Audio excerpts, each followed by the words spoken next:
Hey guys, welcome back to CheatSheetPros.com. Today is March 30th, 2025, and I haven't posted a video in a while. For those of you that don't know, between December and February, I was going through a divorce, so I was kind of away, but I was still posting the sheets, but not a lot of content. Now everything is finalized and settled. Now I'm getting back into this. Right now we're building the MLB sheet, but I wanted to go over some plays on the NBA sheet because I posted it in the free group for everybody today. So it's kind of a mini tutorial / plays that I like and how I use the sheet to find my picks. So the first thing I do, if you're familiar with us, we have all these tabs down here at the bottom, and we cover everything from player props, sports betting, projections, models. So we're going to start at sports betting, and then I'm going to dig into a few player props. So the scoreboard tab, I've got the view down so I can get everything on the screen. Let me see if I can blow it up a little bit. Let's take this up to 85, make it a little bit bigger for you. This gives you a rough overview of everything, and everything's self-explanatory. Ranks for the season, the last 3 games, pace of play, points per games. These are your Vegas spreads. This is our custom model spread. And up in this little box, you can put a difference. I keep it at 4.5. So this is the difference between our model and the play. And then if it's over that, it'll kick this in. So you see if you put 1, it's going to add a few more plays. If you put 10, it's going to narrow down a few different plays. Actually, I like most of those. So that's pretty good. But some people use 3, some people use 7, some people use 9. Whatever you want to do is fine.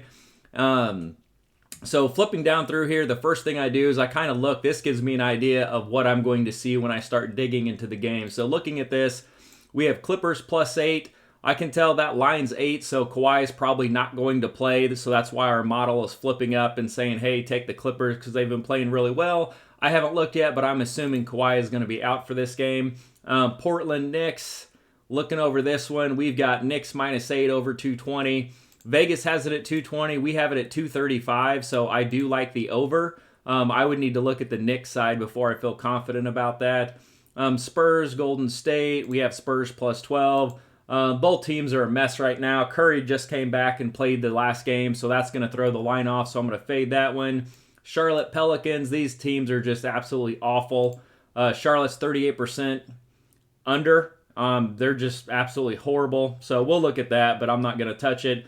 Detroit, Minnesota, I like the over in this game. You can see both teams are over 50% for the over. Offensively, they're both doing good. Over the last 3, they're 1st and 6th in offensive efficiency, and they're averaging about 250.6 points per game. So this opened at 226, and we have it at 234, so I do like over 226. I do a lot of alt lines and slap a couple of them together. For me, it's just a little bit more fun. Atlanta, Milwaukee, I'm going to stay away from that one. Toronto, I saw this one last night. I love Toronto today. We'll look at that one.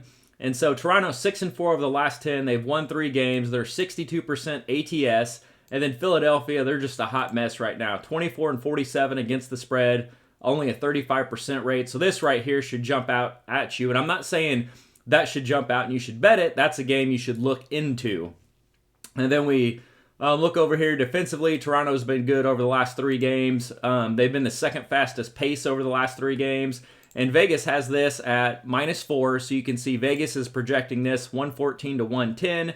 And then my model, we have at 119 to 98. So we have them winning by 21. Yes, that is probably pretty extreme, but what you want to focus on is Vegas is 4, we're at 21, so we think they should win this game between 5 and 10 points pretty easily. So Toronto is the third play that I like. I'm going to lay off the Clipper one. I posted that in the chat earlier today, but without Kawhi, I'm going to wait and see what happens. Houston, Phoenix, this should be a good game. I'm excited to see what happens here.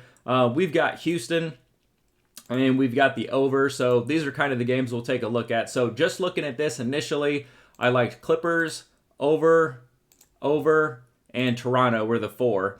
And so I'm going to go over here to the bet tab when I'm doing my bets, and I want to see. Okay, you can see most of this. Let me raise this up a little bit for you. There you go. That'll make it a little bit easier.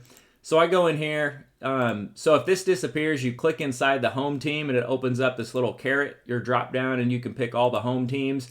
The away team populates. And so if you see this little dot over here, this is going to show that they've played before. So last time these two played, they put up 251 points and the Clippers won by 13. However, I'm pretty sure Kawhi was playing in that game. He's not playing today. So that's one I'm probably going to stay away from. But you can see the Clippers have been red hot lately. But if you do want to bet this game, I would look into it and see how they are playing without Kawhi on the floor. And also up here, this should jump out at you. Cleveland is 31-5 at home. So that's going to be a tough game. I'm going to stay away from that one betting, even though this morning I did like the Clippers. Knicks, Portland, I like the over in this game. You can see here our main model. We've got Knicks by 16 and 235 total. The Knicks side, I get it. You look at these last 3 games here, and Portland's been just absolutely killed. 21, 11, and 13 points. But they played Sacramento, Cleveland, and Boston. So Cleveland and Boston are top-tier teams. So those 3 games are going to factor into our model and skew it a little bit. So that's why the Knicks are getting a little bit more love. Prior to that, look at this. They knocked off Denver, Memphis, Washington, and Toronto. Denver's good. The other 3 are like, not real impressive. But what jumps out at me, over the last 10 games, each of these teams, 7 of their 10 games have been over this 220.5 number. So that's one thing that jumps out why I do like the over. And then look at these last 4, even though they lost, 235, 233, 245, 237, and look how many points they're giving up. Over 122 in each of the last 3 games. And then they did a little better here, but overall, yeah, I'd lean it over. Now, I will let you know that this game opened at 224.5 and shot down to 220.5. So that is a red flag. So be careful if you do bet it. These 2 teams did just play, what was that, March 12th, and it was 227 total points. 220 is pretty fair, and we're getting a little bit of a discount. We're getting 4 extra points. Flip over here to New York, and they've been doing pretty good. So I see a New York, why people would bet -8, but I'm just going to go ahead and bet the over and look at some of these games. 239, 241. I see why this has dropped, though. If you look at the pace of play, so this is your season pace of play. This is the last 3 games pace of play. So in pace, they're 25th and 22nd over the last 3. So we're projecting this pace at 96.6, which is low. That is a very, sorry, let me mute my phone. People in the chat group are going crazy today. But offensive efficiency is the other way. So they're up to 18th and 7th. So even though this is going to be a slower game, both teams have been very efficient. And then both defenses have been getting killed. So that is why I like the over. I haven't followed this a lot this year. I was real big on this last year. But our range is like 218 to 234. And with the spread at 220, it's got an 86% chance of going over. So that's a game that I do like. But again, make sure there's no key injuries. Real quick, going to look at the Spurs and Warriors. Looking at this, there's nothing I really like here. Yeah, Golden State should win this game, but can they win by 12? That's, I don't like it. Because the Spurs over here, they played Boston and Cleveland and only lost by 10 and 8, but now they're going to play Golden State and they're favored 12 on the road. I'm going to stay away from that one. Pelicans, Charlotte, these 2 teams are an absolute hot mess. 3-7, 3-7. They're both upside down. Pace-wise, Efficiency, 28th and 16th. I mean, if you had to bet something, I'd probably bet the Pelicans. But yeah, Charlotte's been a mess. Look at this. Lost by 11, 17, 35. And these are double-digit losses. So that one I'd probably stay away from. But Pelicans, for some reason, when you have 2 trash teams, it always seems to go over. I don't know why, but they just don't play defense. So if you were going to lean something, maybe lean over 213. Detroit, Minnesota, this is another play that I like. I like the over here. So you can see our model has this as a pretty tight game. Vegas has it at Minnesota -7. So that would tell me that I'm going to lean to Detroit +7, but I would want to dig into it a little bit more. Detroit's been playing really well. They knocked Cleveland off by 11. They crushed the Spurs. They beat the Pelicans. They beat Miami, and then they beat the Pelicans again by 46. Minnesota, not too bad. They were doing good. Then they dropped. They're 2-3 over the last 5, but their losses were really close, except for Indy. They got crushed. But I like the over here. So Vegas has it at 226, which we can see up here. And we're at 234.7. And then we glance up here. And Detroit, 6 of their last 10 have gone over this number. And Minnesota, 7 of their last 10 has gone over this number. And you can see the game totals here. I like putting it so I can kind of glance down and look at it. So pace of play and offensive efficiency are going to be the 3 things that we look at. So when we come over here and we look at this pace, so the typical average is 102.5. So both of these teams are playing just below average. So we got it projected about 99.4, which you can see right here. But offensive efficiency is really good. So Detroit is number one over the last 3 games at 1.29. And then Minnesota is 6th best at 1.21. So this game in an optimal scenario could play at 2.5 for 99 possessions. I mean, this could put up 240 points if that happens.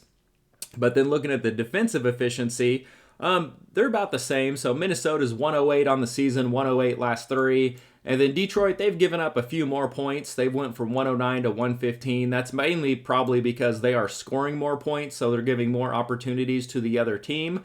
But if you factor all of these out, 226 I think is just way too low for this game, so I do like the over here.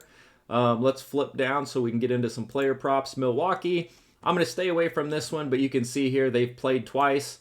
So Atlanta lost by 6. They put up 248 total points. And then they won by 5 and put up 225 points. Nothing really jumps out at me on this one. Those teams are kind of up and down, so I'm going to stay away from them.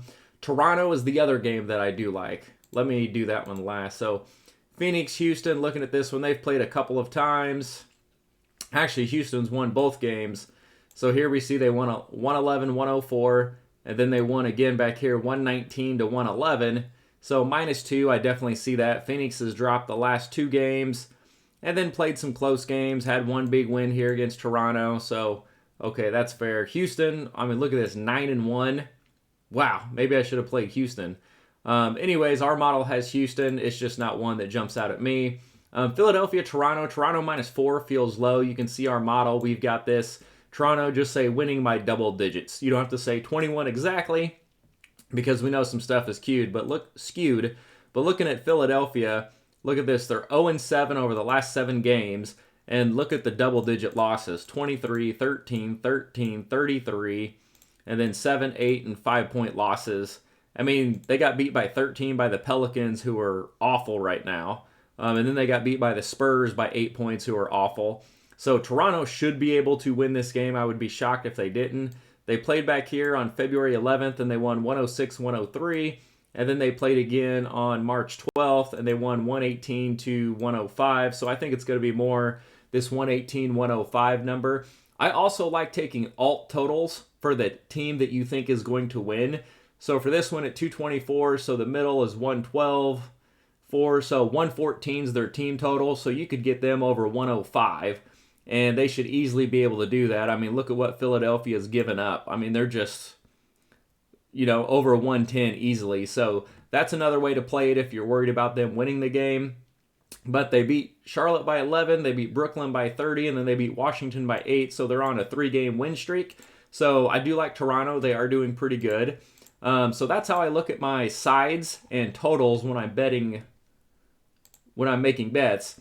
If you're doing fantasy, you can get into this tab, but we're not going to do that today. If we're looking at props, let's look at a few player props that I posted today. So when you come up here to the DK props tab, you see I always post this prop screenshot. It runs in the background. I post a screenshot of it. But if you slide over here to grade and just make sure this is sorted high to low, these are how they're graded on that sheet. So what it does is it grabs the top 7 points and the top 7 assists, top 7 rebounds, etc., and it brings them down here. But I usually try to post this sorted, so usually anything under 95, so this section here is pretty good. But that's the same thing as looking at the prop sheet. So you come over here, OG Anunoby, he's one we want to take a look at. Ron Holland, Duren, Garland, Malik. But this just kind of gives you an idea of some props that have been hitting a lot, so they may be priced a little bit low. So I typically go through here and I'll highlight some of these, the ones that I like, and then I'll go individually game by game and look at them. If I don't have a lot of time, I'll just come up here, look at the top 10, and look at the average difference between the line. And you can even sort this column over here. I made a column for it where you can sort the highest difference between the line and the last 5-game average. Well, actually, this is between the last 5-game average. This is the last 7-game average, so it's a little bit different, but still you kind of get the point. Over here, the standard deviation, standard deviation is basically how up and down it is or how consistent. So the lower the number, the more consistent it is. For example, here this is 1.39, and you can see here the prop is 1.5, and they've got 2, 3, 4, 2, 0, 0, 1. So it's got a real standard, consistent play, but again, that is a 3-point prop. But then you come over here to one that's 10.65, so this one's up and down. And you can see his prop is 33.5, and he's got 36, 33. We've got a 51, a 55, one down in the 20. So that's more sporadic. So those are the games you want to look at, not for like a consistent bet, but one that's going to be plus money. So for example, at 33.5, if he's got a couple games up here, you could get plus money at 35 plus points. You could even go 40 plus, whatever this prop is, and get plus money. So these are the ones where you can really take a big swing for the fence. So let me flip over here. Now I go game by game, and I do that in the game logs tab, and this is my favorite tab to look at. Same thing, if this carrot is gone, click inside this team, this carrot appears, and then you can flip down through here. And I like looking at the top. I think this is sorted by projected minutes. So the guys that play the most minutes are going to be up top. So I look at the top 3 or 4 guys, sometimes 5 guys, but I'll scroll down here. When I'm scrolling, what I'm looking at is this column right here to see if it's blue or if it's red. So if it's blue, like let's take a look here for Donovan Mitchell, he's got a real low hit rate. So his DK prop points, 25.5. He's got 38, 25, 16, 7, 26, 18. So he hasn't been hitting it. And over here, this is the DVP number if you don't want to look up in this box. So you can see the Clippers are allowing the 4th least amount of points, so it's a little tough matchup. So that's one I may stay away from. But then we flip down here, and let's say this one we see red. Hopefully you can see that on your screen. So that is Darius Garland, rebounds over 3.5. He's averaging 5.3, so he's averaging almost 2 points over it. And then you can kind of look and see he's got 5, 4, 5, 7, 5, 5. And at 3.5, it is a tough matchup, but maybe that's one that you consider. Now we're going to flip down here to a game where I actually like. So flipping down here, like I'm going to go real slow. Do you see the reds jump out? So here, OG Anunoby, however you say this dude's name, and then the 3-point prop over here for Denny. So these are the ones that jump out at me. So when I posted some props this morning, I think I posted them.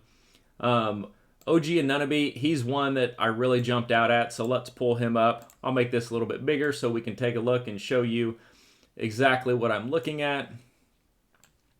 Let me get this blown up on the screen for you, and we'll make this nice and big. Okay, so this is a blown up shot of OG Anunoby. Hopefully I'm saying that right. If not, I don't really care. So when we see like red, red, red, red, so he's doing really well in everything but rebounds. You can see his last 4 average in this column right here. And you can compare these, or you can just look right here in this column and see which one is he averaging the most. So when I'm looking at this, points, he's averaging 9.3 more points than his prop. So he's averaging 29.3 over his last 4 games, and his prop is 21. So that's one I would want to look at. Then you come down here, his PRA is 7 different, so that would be another one I would want to look at. He's averaging 35, and he's at 27.5. So those would be the 2 props that I would look at and I would want to consider. Now, I would probably lean on the points prop just because he's averaging more over than that, and there's more flexibility in that. If you think about it, points, if you hit a 3, you get 3 points. A normal bucket is 2 points, but a rebound is 1, and an assist is 1. So you can't get more than 1 in each time you touch the ball. So rebounds and assists are a lot tighter. Points, you have more flexibility to go up, and you can see he's got 31, 28, 35, 23, 25, and I think what I posted today was like 18 plus or 20 plus in my alt line parlay, so I do like that. But if you're looking at the points, the other thing I look at down here is his field goal attempts. 21, 17, 24, 12, 19. So other than this game right here, I mean, he's averaging 17 plus field goal attempts. I mean, that is absolutely fantastic. And then this game, if you want to take a look at it, you could look up here and say, okay, that's pretty much a blowout. They won by 20. So possibly, he didn't shoot the ball as much. You can see he played less minutes here. He only played 31 versus 36, 37, and 38. So you can also look at this and make sure it's not going to be a blowout. Now, when we come over here, we're going to go look and say, okay, they're playing Portland, and we know this is a game that we like the over, so OG Anunoby points is probably a pretty good prop to take a look at. The other guy that I love, and if you've been in the premium group, you've seen this on all my big ones. I think I did a two-leg $400 parlay the other day, and it was pretty much just me being dumb chasing, but I wanted to have a little fun. So Denny, whatever his name is, his 3 points for the last, I don't know how long, it has been 1.5. They finally got smart and upped it to 2.5, but it was 1.5. And look, he put up 4, 3, 2, 4, 5, 3, 3. He was killing the 1.5 number. It was such an easy bet every single day to just hammer it and then bring that home. Now it's 2.5. So you can see here, it puts it a little bit closer. The $400 parlay I had him 2+, and he got 2, I think, in the first quarter. It was real quick, and then I didn't have to watch it anymore. So typically what I will do in a situation like this is I'll take an alt line, and I think today I got 2+, and it was like -1, I think 70. And I put it in there with something else, and then it becomes plus money. So then you get him back to the 1.5, but he's averaging 3.3 per game. And so that's, for some reason, he just keeps raining threes. So that's one of my favorite props that I put in there. But that's basically what you would do when you're flipping down through here. I'm going to add a consistency deal eventually. But yeah, you can come down here to any of these games, flip up, flip down, take a look at them. Here we see Amen Thompson. He's only played 3 games in their last 7, but he's got a low point prop of 14.5. But he's sliding over that, nothing that really jumps out at me. So if they're going over it, but it's like by 0.7 average, that's probably not a play you would really want to lock in. But his rebounds here, 8.5. Yeah, he's only 0.3 over, so not a ton. But if you're building something big that's going to pay out a ton of money, then that might be one that you want to take a look at. Let me see if there's any others in here. These bottom guys, lots of these guys play less than 10 minutes, but I have them pull the top 10. So if they have 10 people projected with, more than 5 minutes, they're all going to show up in here. And this is the same thing for unders if you want some of those. And here, Durant threes, he's hit that each of the last 5 games. Maybe you look at that and see, what they think. But anyways, this is kind of how we go through. We dig through props and take a look at everything. But I hope you guys like it. I'm going to do my best to post some more videos, and hopefully in the next 3 or 4 days we'll have MLB up and we can start digging into that. Thank you.